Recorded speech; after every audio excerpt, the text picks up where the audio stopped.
ወገቡንም ያመመው አብሮ እዛ ይድናል የሞቀው ጊዜ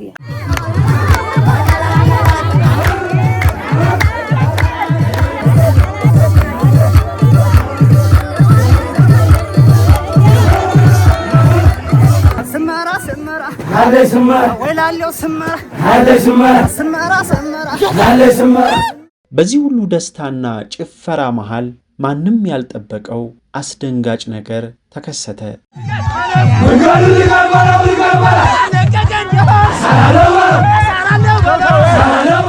የተወደዳችሁ ተመልካቾች በዚሁ በሰርጉ ላይ በተፈጠረ ችግር ምክንያት በቀጠርናችሁ ጊዜ ፕሮግራሙን ወደ እናንተ ባለማድረሳችን ይቅርታ እንጠይቃለን። እሁድ ሰኔ 28 ከምሽቱ 1 ሰዓት ፕሮግራሙ ወደ እናንተ ይደርሳል።